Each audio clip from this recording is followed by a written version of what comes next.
lo profundizamos en una entrevista en vivo.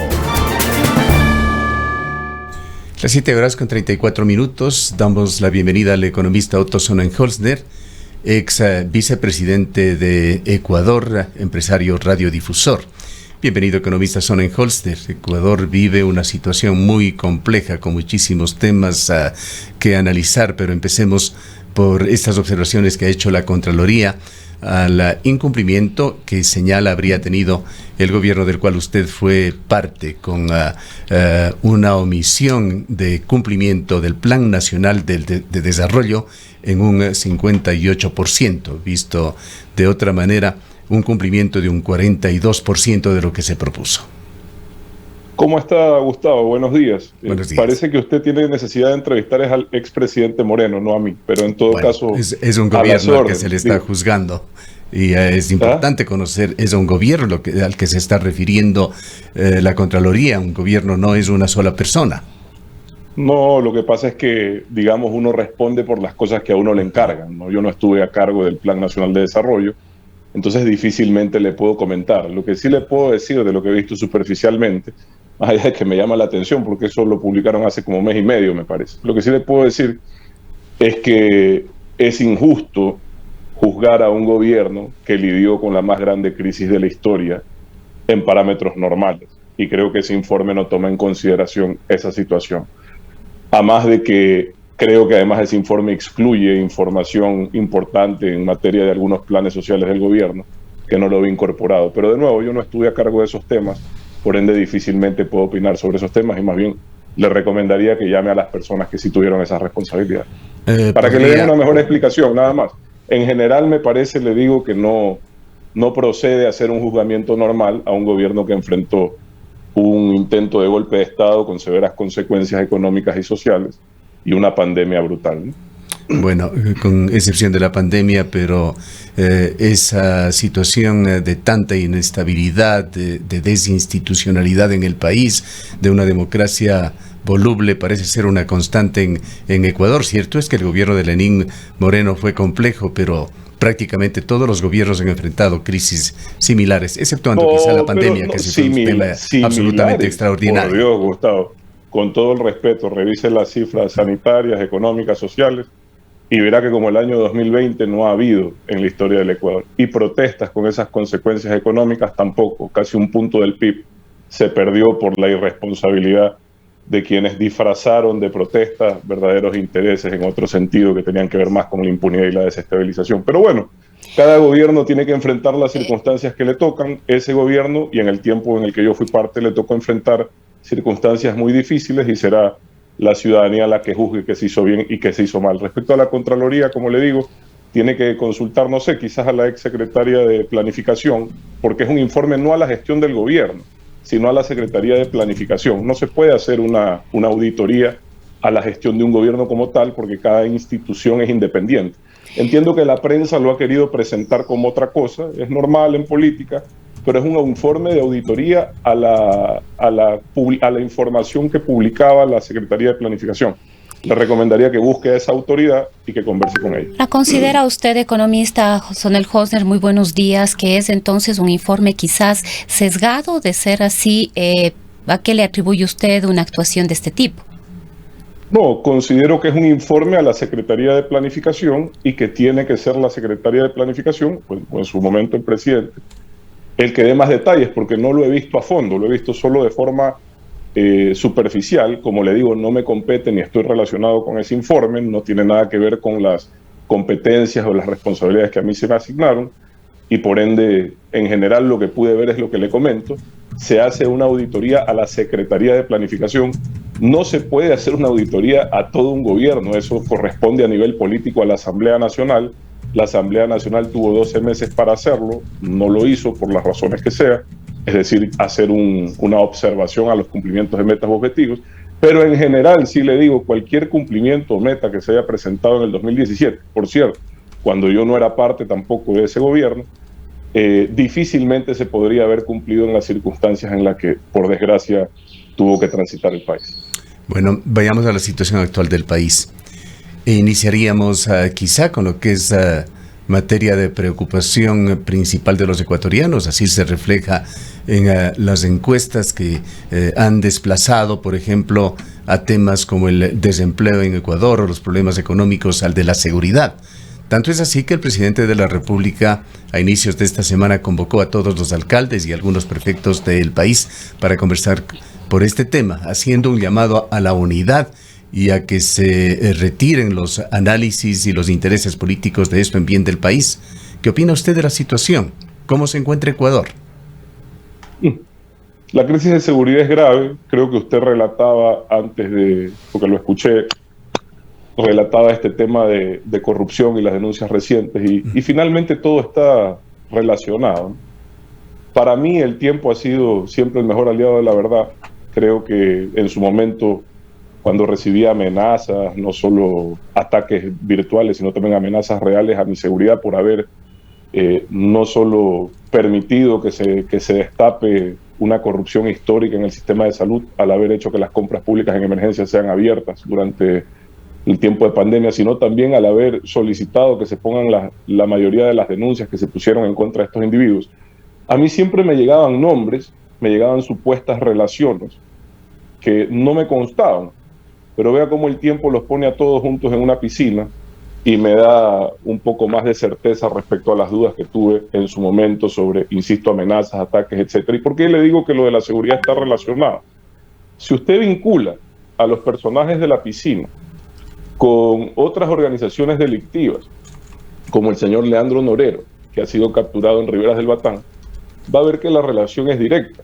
Si usted asocia el asesinato y se va a esas fechas, el asesinato del ex líder de los choneros, de nombre Rasquiña, que salió de la cárcel por una maniobra truculenta similar, mejor dicho, por el mismo abogado, hecha por el mismo abogado que era el abogado del ex vicepresidente Glass, el señor Salcedo.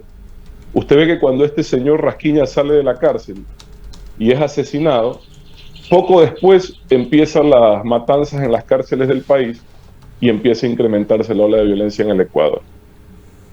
Esta es una teoría, todavía no está comprobado y está en investigación, pero se especula o se cree que el asesinato del líder de los choneros lo ordenó supuestamente este señor Norero. Asimismo, el asesinato del abogado del líder de los choneros y del vicepresidente Glass. ¿A cambio de qué? A cambio de quedarse con el control del narcotráfico y otras actividades delictivas. ¿En qué resultó esto? Resultó en que los herederos de la sucesión de esa banda criminal le declaran la guerra a este individuo Norero y empiezan estos asesinatos y estas muertes violentas, primero en las cárceles y después en las calles. Esto no es menor, porque si usted ve la asociación de estas bandas delictivas con actores políticos con los que se meten en una piscina, más compras públicas en todo el país, no solo a nivel de hospitales, sino alcaldías, etcétera, va a darse cuenta que, por desgracia, la mafia, el crimen organizado, el delito, el narcotráfico ha penetrado casi todas las capas de liderazgo, de administración pública en el país. Y eso es un problema muy complejo. Ahora, ¿es un desafío para el gobierno? Sí. ¿Qué tienen que hacer? Lo que están haciendo es correcto, convocar primero a todos los actores de la sociedad civil, a todos los líderes del país, porque esto es una causa común, así como derrotar la pandemia fue una causa común, aunque continúa, y por cierto aprovecho para recordarles que se sigan cuidando. Derrotar la pandemia fue una causa común, derrotar el crimen organizado, el narcotráfico, debe de ser una causa común también. Pero bueno, me parece que quizás falta mayor esfuerzo en materia de comunicar esto, ¿no? Porque veo a algunos alcaldes por un lado, más bien a la ofensiva, al gobierno por otro, y me parece que hace falta unidad en este tema. Economista, mucho se cuestiona la desinstitucionalización que enfrenta el país, la falta además de confianza y de credibilidad de todas las instituciones, desde el presidente de la República, ni qué hablar de la Asamblea Nacional, la justicia ecuatoriana. Esto de alguna manera pone serias limitaciones y complicaciones además a este combate a la delincuencia, mucho más con lo que usted asevera que ya estos hechos, estas circunstancias relacionadas con el narcotráfico narcoterrorismo, con las acciones narcodelictivas, han permeado ya todas las capas en este caso de la sociedad ecuatoriana. Nos preguntamos entonces cuáles son los caminos, cuáles son las alternativas en este contexto tan complejo que está viviendo el país. Me olvidaba de otra cosa que usted lo menciona. Vea que hay denuncias también de ex fiscales muy reconocidos en su momento, que supuestamente ayudaban a luchar contra el delito, ex jueces, que de repente hoy son los defensores de los delincuentes a los que antes ayudaban a derrotar. Entonces ahí hay unas incongruencias terribles y unas alertas muy graves. Sobre la institucionalidad, ¿verdad? Yo prefiero 1000 veces una institucionalidad independiente que una sometida a los objetivos de un gobierno. Creo que eso se logró. Ahora, si esa institucionalidad es buena o es mala, en algunos casos es mejor que antes y en otros casos es igual de mala. A mí me parece que la Corte Constitucional actual, en lo personal, es mejor que la anterior. Por lo menos no es una Corte Constitucional con algún tipo de tacha al buen nombre de sus máximas autoridades. Todo lo contrario. Me parece que en cambio en la Contraloría sigue habiendo un vacío de poder que es muy grave para el control del buen manejo de los recursos públicos. Una Contraloría tantos años sin tener un contralor definido no tiene presentación. Asimismo, usted va a encontrar que mientras se acerca la fecha de designación de nuevas autoridades, más se incrementa la incertidumbre política en el país y empiezan los bloques legislativos a jugar para uno o para el otro lado en una simple, sencilla y grotesca pugna de poder. ¿Por qué nadie se había preocupado ni se había acordado 2 años de la existencia del Consejo de Participación Ciudadana o del Consejo de la Judicatura? Porque sencillamente no se acercaba la fecha de elección de autoridades. Hoy de repente toda la inestabilidad, toda la incertidumbre política se centra en quienes están ahí o quienes ocupan los cargos directivos de esas instituciones, agravando entonces el problema, porque lo que necesitamos ante una amenaza tan grave como la del narcotráfico permeando en todas las capas de la sociedad, empresarial, social, política, hasta la académica posiblemente, por desgracia. Lo que usted necesita son instituciones fuertes que puedan responder ante esa amenaza, y lo que tenemos son instituciones víctimas de unas campañas de desestabilización impulsadas por los mismos políticos llamados a que las cosas funcionen bien. Entonces ese es el escenario. Ahora, ¿qué se debe hacer? Se debe de liderar, insisto, esta causa común, que es la de la seguridad, y definir cuáles son los elementos que se necesitan para triunfar en materia de seguridad, y uno de esos elementos sin duda es la estabilidad institucional, sin duda. Y no solo eso, sino además garantizar, porque una cosa es que digamos qué bien que está la institución, y al final del día las instituciones son compuestas por seres humanos, por individuos. Entonces, más que la institución, el desafío es lograr que la gente correcta llegue a esos espacios. Y creo que en algunos casos se logró. Le doy el caso de la Corte Constitucional, y en otros casos el camino todavía es muy largo por transitar, sobre todo a nivel judicial.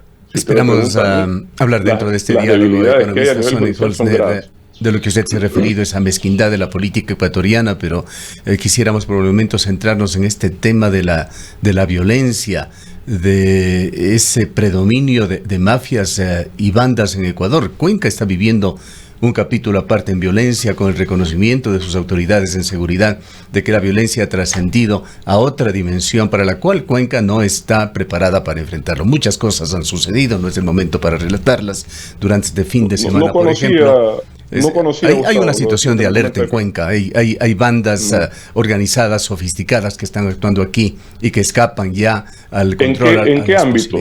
Secuestro, robo. Robos a domicilio, sobre todo. Asaltos. Pero es evidente que hay un grado de sofisticación, armas que prácticamente no existían en esta zona que no sea en manos de autoridades, armas de alto calibre, es decir, los mismos ribetes, características de la criminalidad que se están dando en provincias vecinas, y que era solamente cuestión de tiempo de que llegue por acá. Pero quisiéramos centrarnos en el tema de esta infiltración de estas mafias en niveles de gobierno. Y aquí es muy importante la experiencia que usted tuvo. Algo nos dijo de las impresiones que tuvo, presiones quizá, durante el tiempo que usted fue vicepresidente de la República. Recientemente dialogamos también con el ingeniero Homero Castañer, hoy viceministro de Gobierno, y él no negó estas evidencias de infiltración de mafias organizadas en la política ecuatoriana. Este es un tema extremadamente grave, pues la violencia no es solamente de aquellos ejecutores en las calles de los actos criminales, es lo que viene por detrás, políticas de Estado que a veces se ven incluso influenciadas por la acción de las mafias. ¿Cómo ve usted este tema? Cuéntenos algo de lo que fue su experiencia cuando fue parte del gobierno. No, yo lo que le decía es que yo en su momento, cuando tomé la decisión de que las compras públicas en emergencia sean abiertas, porque por desgracia en nuestro país emergencia siempre ha sido sinónimo de corrupción, en su momento recibí amenazas y ataques, ¿ya?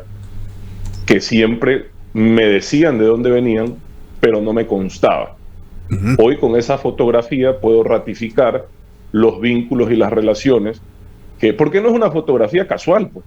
O sea, no es que, digamos, a todas las figuras públicas nos pasa que nos toman una foto por ahí y después te preguntan. Pero claro, en un restaurante, en la calle, no estoy en una piscina departiendo, en un ambiente común, después en un yate. Lo primero, Gustavo, la primera alerta. Verá, yo he tenido la oportunidad de trabajar en diferentes sectores económicos: telecomunicaciones, comercio, agricultura, construcción, comunicación, radiodifusión. Gracias a Dios me ha ido bien en la vida. Estoy cercano, si se quiere, a importantes empresarios del país, familiarmente relacionados inclusive. Ninguna de estas personas, quizás mis vecinos, gente que he conocido, con los que van al colegio con mis hijos, llevan la vida que usted ve que llevan estos individuos en Estados Unidos. Ninguno. Todos son grandes empresarios del país, Gustavo. En Cuenca hay algunos inclusive. Ninguno lleva ese estilo de vida. Ninguno tiene Rolls Royce, Lamborghinis, mansiones en Miami, yates. Ninguno. No le digo que vivan mal, pero no viven así. Cuando tú ves gente que vive así, o que compra esa casa que hoy quieren relacionar con el expresidente, una casa de $3 millones, no creo que tenga nada que ver el expresidente, pero digo, alguien que tenga para comprar una casa de $3 millones de contado. La primera pregunta que uno se hace como autoridad que debe de controlar el lavado de activos y la corrupción es: ¿de dónde sale la plata? ¿Cuál es el negocio? ¿Que es fundador de Amazon, fundador de Tesla, socio de Elon Musk? Porque el Ecuador es así de chiquito, pues, Gustavo. Entonces, ¿de dónde sale la plata? ¿Qué negocio tiene? ¿Cuál es la empresa? ¿Qué cadena de supermercados? ¿Qué gran exportador es? Es la primera pregunta que uno se tiene que hacer. La respuesta es nada, cero. Entonces, las autoridades debieron haber actuado antes en materia de control de lavado de activos, porque todo está relacionado. Es ese lavado de activos, esa cantidad de dinero. Vea que en la casa de un fulano encuentran, solo en su casa, y le aseguro que en la casa no es donde tiene la mayoría de sus cosas, más de $20 millones entre joyas, relojes, lingotes de oro y efectivo. Más de $20 millones. ¿Usted sabe cómo usted con esa cantidad de dinero puede penetrar fuerza pública, instituciones, juzgados, alcaldías? Por eso son enemigos difíciles de derrotar. Usted hablaba de lo que está ocurriendo en Cuenca en materia de seguridad. No había escuchado esa alerta. Por lo general las alertas están más en la zona costera, porque es por aquí por donde salen las drogas, ¿verdad? Pero usted hablaba de los mecanismos que tienen, la tecnología, las armas, las herramientas. Claro, es que tienen recursos casi ilimitados, Gustavo. Entonces es un enemigo muy difícil. Pero necesitamos al frente de esas instituciones gente con la solvencia ética, moral, para resistir esas tentaciones. Eso es lo que necesitamos. O sea, rico no es el que, perdón, honesto no es el que no ha robado. Honesto es el que, teniendo la oportunidad, no se ha dejado someter ante la tentación de delinquir. Y creo que esas personas sí las hay. Ahora, por desgracia, no se interesan tanto en lo público, prefieren quedarse y evitarse problemas. Y a lo público, ¿quiénes llegan? Las personas con la motivación equivocada, con las razones erróneas para estar ahí, enriquecerse, lograr impunidad, resolver sus problemas personales. Entonces, ese es un círculo que tenemos que romper, Gustavo. Si no, no va a cambiar nada. Así de sencillo. ¿Quiénes son en su criterio? ¿Qué tipo de personajes este señor Norero, al cual usted se refería, que fue encontrado con esa cantidad enorme, inusual de dinero, Javier Jordán, que han sido protagonistas de estos días, en cuanto a su vinculación con estamentos de poder? Bueno, usted los ve, tienen relación. Yo veía actores políticos atacarme sin razón, sin justificación, inventarse noticias falsas, difundirlas, y me decían a mí, fuentes de inteligencia, esto es pagado por las mafias de los hospitales, que no te perdonan el haber puesto las denuncias.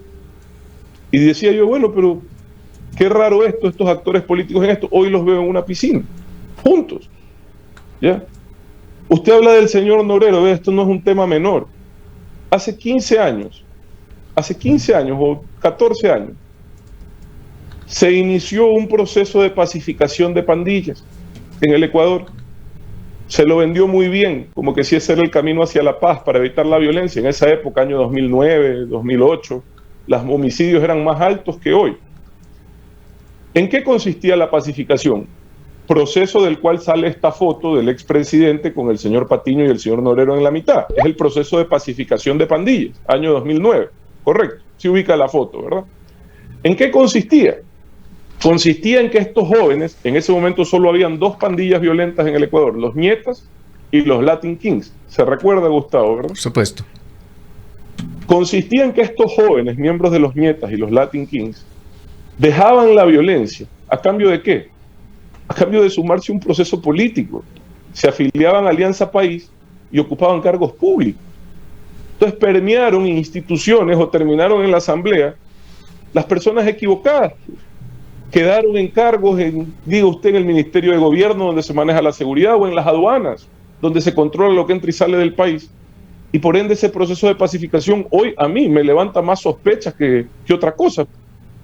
Porque les abrieron las puertas de la institucionalidad del país bajo la etiqueta de la pacificación a individuos que vea usted cómo están hoy, con 20 millones de dólares en efectivo en la casa y sospechosos de no solo estar relacionados con las mafias de los hospitales, sino también de haber cometido delitos violentos como homicidios y haber fundado a los Chona Killers.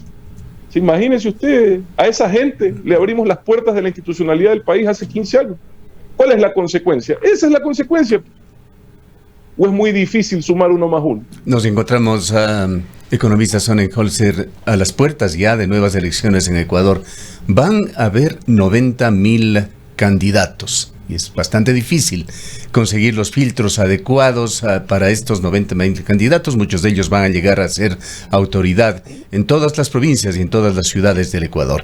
Queremos compartir con usted y nuestros oyentes este comunicado que acaba de expedirlo la Comisión Nacional Anticorrupción, Comisión Ciudadana, que señala lo siguiente: la Comisión Nacional Anticorrupción exhorta a las organizaciones políticas del Ecuador para que seleccionen adecuadamente a sus candidatos que deberán terciar en las elecciones seccionales de febrero del 2023. Este escogimiento debe impedir que personajes vinculados con cualquier forma de corrupción opten por candidaturas. La democracia electoral no puede ser utilizada para propiciar la impunidad. La lucha anticorrupción debe ser una tarea permanente que no dé resquicios para la amoralidad.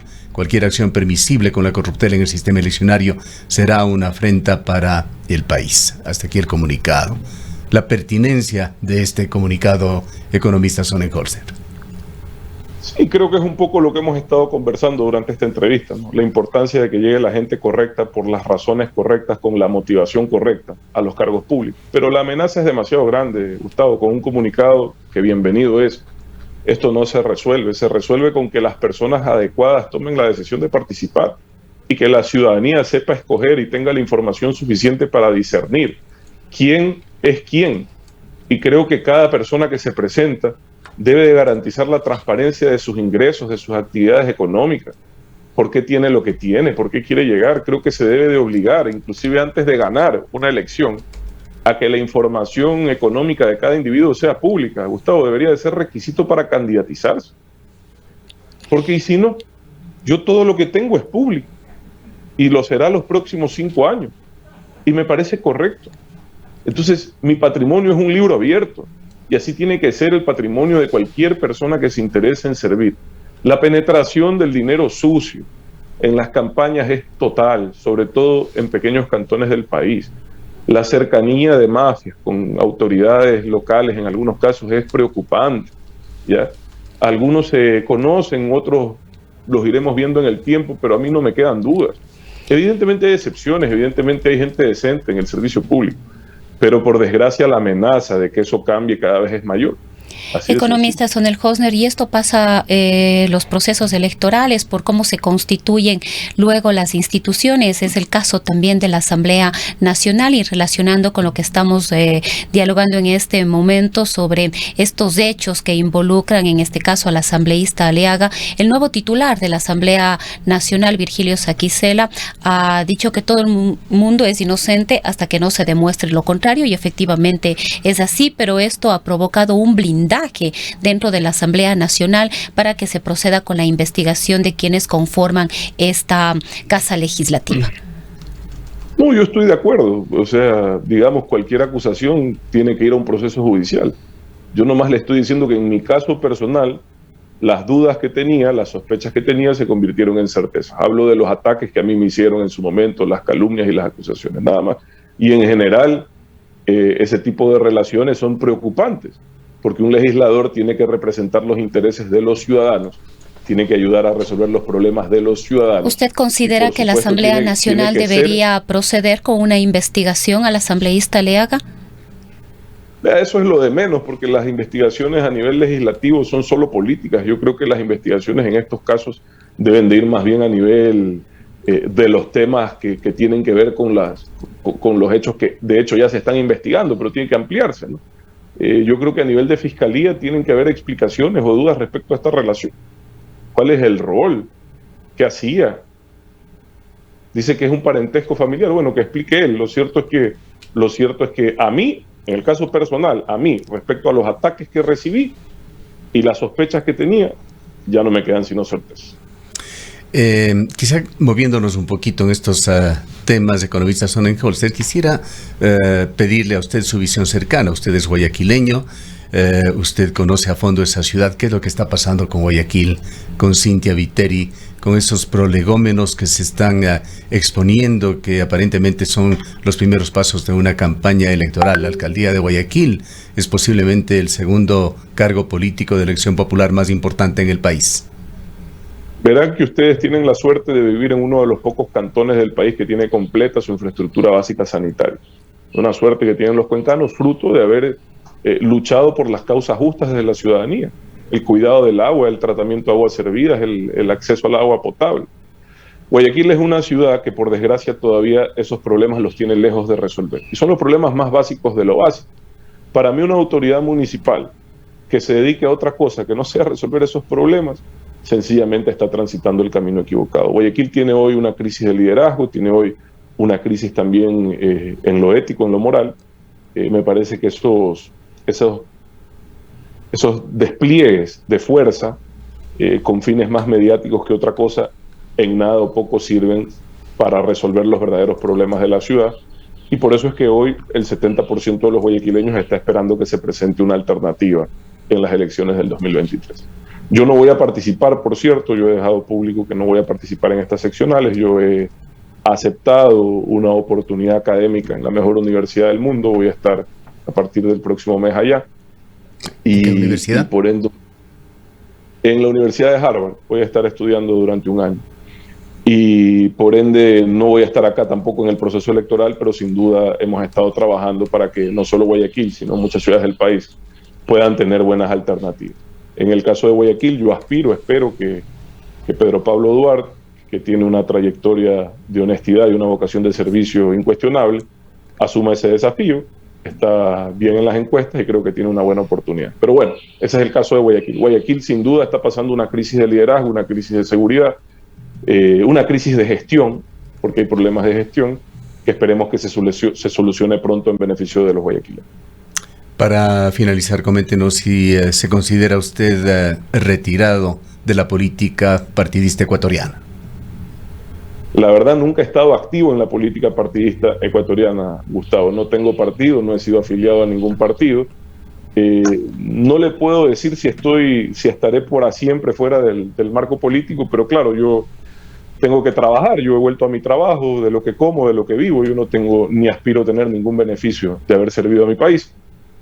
Y pues he vuelto a mis empresas, ¿no? Y en eso estoy, Gustavo, sin abandonar la preocupación y las ganas de servir que la sigo teniendo. Continúo permanentemente en foros. Acabo de estar en Jipijapa, voy a estar en Riobamba, contribuyendo a la formación de jóvenes líderes, escuchándolos también y tratando de construir un proyecto para el país. Pero a diferencia de los demás, en mi caso, ese proyecto no implica que yo sea protagonista. Creo que eso es una de las cosas que hay que cambiar también. Implica que yo sea uno de los que contribuye y que esté dispuesto a jugar el rol que me corresponde en el futuro. Pero hoy, Gustavo, estoy principalmente dedicado a las actividades de las que como yo y mi familia, como la mayoría de los ecuatorianos, y sí, evidentemente atendiendo estas agradables entrevistas, invitaciones y visitando barrios, escuchando gente y dando conferencias con frecuencia.